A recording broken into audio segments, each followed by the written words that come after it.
Bonjour à toutes et à tous et bienvenue dans ce nouveau tuto concernant la gestion de projets agiles et particulièrement la méthode Scrum.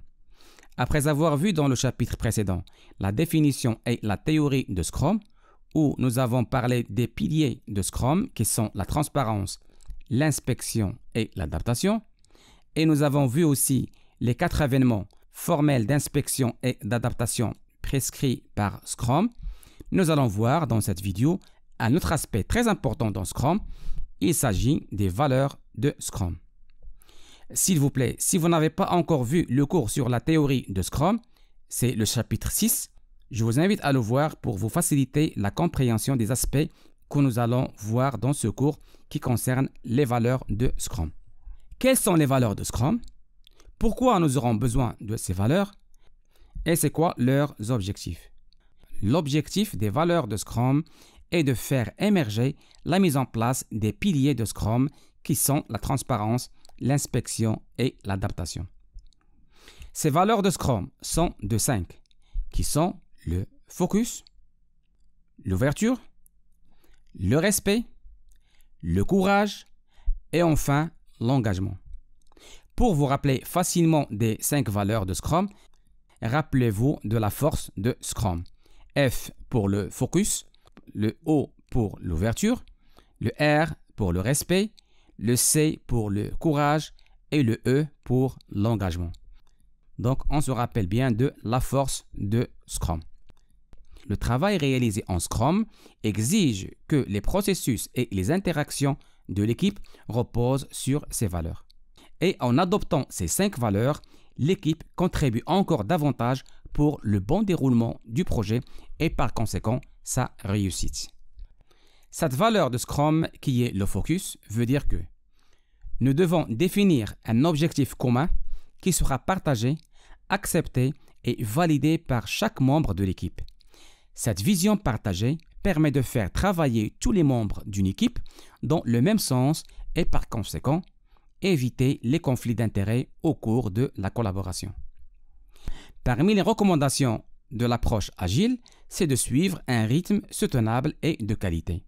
Pour le faire, les membres de l'équipe Scrum devront être focus sur le produit à réaliser et sur les objectifs à atteindre. Nous avons vu qu'il est essentiel que les membres de l'équipe Scrum devront être focus sur le produit à réaliser. Mais l'aspect focus est également nécessaire sur l'individu lui-même. Il faut que l'individu se focalise sur une tâche précise et de bien la faire au lieu de faire plusieurs choses à la fois. Le concept revient simplement à ce que l'équipe devra rester focus sur l'incrément du produit lors de l'itération. Le focus exprime également la volonté de prioriser des incréments du produit et de livrer au plus tôt les éléments les plus importants pour l'utilisateur.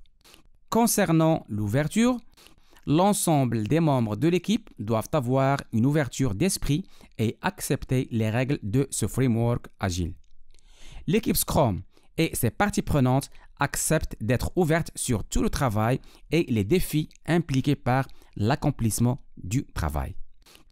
Nous avons déjà vu que la transparence fait partie des piliers de Scrum.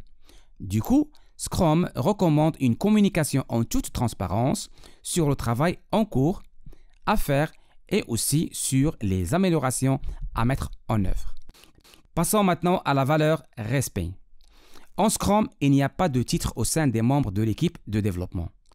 Le respect entre les différents membres de l'équipe sera essentiel pour avancer dans la même direction. Travailler en équipe, c'est assumer ensemble les erreurs et célébrer ensemble les succès. Le résultat est clairement mis en avant dans la philosophie de Scrum. Travailler en équipe, c'est assumer ensemble les erreurs et célébrer ensemble les succès. Et pour pouvoir avancer dans le projet dans de bonnes conditions et dans le respect, Scrum recommande de respecter l'autre en tant que personne compétente et indépendante. L'avant-dernière valeur, c'est le courage.